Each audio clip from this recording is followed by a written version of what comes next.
Hello friends, इस video में मैं आपसे बात करने जा रही हूँ लेज़र हेयर रिमूवल से जुड़ी हुई बहुत सारी भ्रांतियों के बारे में। ऐसे कुछ डर जिनके कारण आप इस ट्रीटमेंट को कराने के बारे में सोचते भी होंगे और फिर पीछे हट जाते होंगे। मेरा नाम है डॉक्टर रुचि अग्रवाल और मैं एक कंसल्टेंट डर्मेटोलॉजिस्ट हूँ Satya skin laser and hair clinic में पिछले 16 सालों से। तो चलिए बात करते हैं पहले भ्रम के बारे में। सबसे पहला फियर जो लोगों के दिमाग में आ सकता है कि शायद ये ट्रीटमेंट बहुत ही ज़्यादा अनकंफर्टेबल या बहुत ही ज़्यादा पेनफुल होगा। तो मैं आपको बताना चाहूँगी ऐसा कुछ नहीं है। यह ट्रीटमेंट बहुत ही कंफर्टेबल है और एक ही सेशन में हम फुल बॉडी भी कवर कर लेते हैं और लोग आराम से आके इसे करवाते हैं, क्योंकि जो इसमें सेंसेशन पता चलती है वो थोड़ी सी हीट की या थोड़ी सी पिंचिंग सेंसेशन होती है। एंड आजकल की जो एडवांस्ड मशीन्स हैं उसके कारण ये बहुत ही ज़्यादा कंफर्टेबल हो गया है। इसीलिए आप इस डर को अपने दिमाग से निकाल दीजिए, ये बहुत ही आराम से आप करवा पाओगे। सेकेंड फियर जो है कि ट्रीटमेंट बहुत ज़्यादा एक्सपेंसिव होते हैं और शायद हम इसको अफोर्ड ही नहीं कर पाएँ। तो अगर हम कंपेयर करते हैं कॉस्ट को पिछले कुछ सालों में, तो इसकी cost over a period of time कम ही हुई है, क्योंकि अब बहुत सारी एडवांस मशीन्स आ गई हैं, बहुत सारी जगहों पे ट्रीटमेंट हो रहा है, तो शायद कंपटीशन के चलते भी इसकी कॉस्ट कम हो गई है।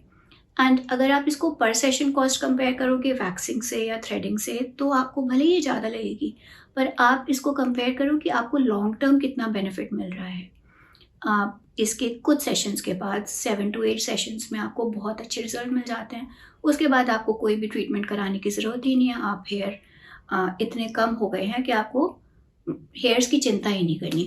तो इसीलिए लॉन्ग टर्म में आपको इतना ज़्यादा बेनिफिट दे रहा है कि शॉर्ट टर्म जो आप इसकी कॉस्ट पर सेशन कंपेयर करोगे तो ज़्यादा लगेगी, पर अगर लॉन्ग टर्म कंपेयर करोगे तो इट इज़ लाइक आपके दिमाग को शांति मिल जाएगी। आपका ट्रीटमेंट हो गया, आप आराम से कहीं भी जाएं, आपको अपने हेयर रिमूवल मेथड्स के लिए सैलून का चक्कर नहीं काटना पड़ेगा। एक और भ्रांति के बारे में बात करते हैं। कई बार लोग सोचते हैं कि यह ट्रीटमेंट केवल फीमेल्स के लिए है। तो मेल्स और फीमेल्स दोनों इस ट्रीटमेंट को करा सकते हैं। जहाँ पे भी आपको बाल पसंद नहीं हैं, जो भी आपके अनवांटेड हेयर हैं, चाहे वो फेस पे हों या बॉडी पे हों, उन सब जगहों के लिए लेज़र हेयर रिमूवल किया जा सकता है। तो बहुत सारे मेल्स इस ट्रीटमेंट को ऑप्ट कर रहे हैं फॉर डिफरेंट बॉडी पार्ट्स।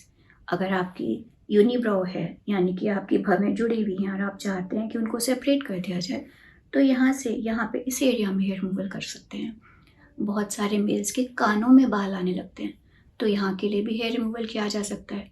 आपको अपनी बियर्ड की शेप पसंद नहीं है तो बियर्ड की शेपिंग की जा सकती है। एंड अगर बॉडी में हेयर पसंद नहीं है तो बॉडी के लिए भी males laser hair removal opt कर सकते हैं। नेक्स्ट पॉइंट पे आते हैं। ये है कि लेज़र हेयर रिमूवल के रिजल्ट्स बहुत जल्दी आ जाते हैं। तो लेज़र हेयर रिमूवल के एक सेशन के बाद भी आपको रिजल्ट्स तो नज़र आएंगे, बट लेज़र हेयर रिमूवल में हमें एक सीरीज़ ऑफ सेशंस चाहिए। अगर आप केवल 2 या 3 सेशन कराने के बाद आगे अपना ट्रीटमेंट कंटिन्यू नहीं करते हो, तो डेफिनेटली आपको थोड़े टाइम बाद बाल वापस आ जाएंगे। तो इसीलिए it is always better to get at least 7 to 8 sessions done.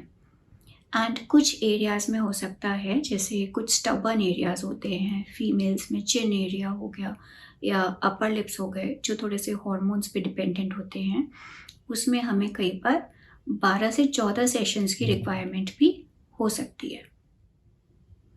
एक और भ्रांति के बारे में बात करती हूँ। ये है कि लेज़र हेयर रिडक्शन अगर बिकिनी एरिया में कराएंगे तो वो आपको आगे चल के फर्टिलिटी में, आपके कंसीव करने में प्रॉब्लम कर देगा। तो प्लीज़ इस डर के कारण आप लेज़र हेयर रिडक्शन से पीछे ना हटे। लेज़र की जो बीम है वो केवल आपकी स्किन में 3 से 4 मिलीमीटर तक ही पेनिट्रेट करती है, जहाँ तक आपके बाल का रूट है, उसके आगे वो नहीं जाती है।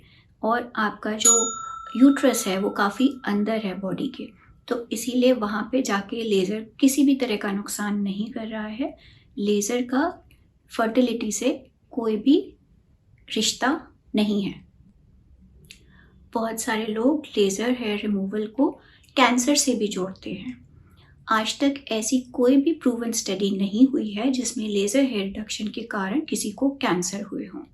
तो लेज़र हेयर रिडक्शन में जो मशीन्स यूज़ होती हैं और जो इसमें बीम निकलती है वो टोटली प्योर लाइट है, वो नॉन आयनाइजिंग रेडिएशन है, उसमें कोई एक्सरे या यूवी रेज नहीं निकल रही हैं। एंड जो नंबर ऑफ सेशंस हम कर रहे हैं वो बहुत ही रेगुलेटेड होता है। तो इसीलिए लेज़र के कारण कैंसर का जो खतरा है वो ना के बराबर है। इसीलिए इस डर के कारण आप इस ट्रीटमेंट से पीछे ना हटें।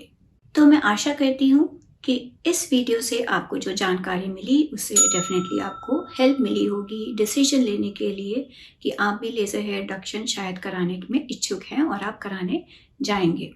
और अगर आपको कोई भी और डाउट्स हैं, कोई भी ऐसे क्वेश्चंस हैं जो आपके अभी इस वीडियो से सॉल्व नहीं हुए हैं, तो प्लीज़ आप कमेंट सेक्शन में पूछ सकते हो।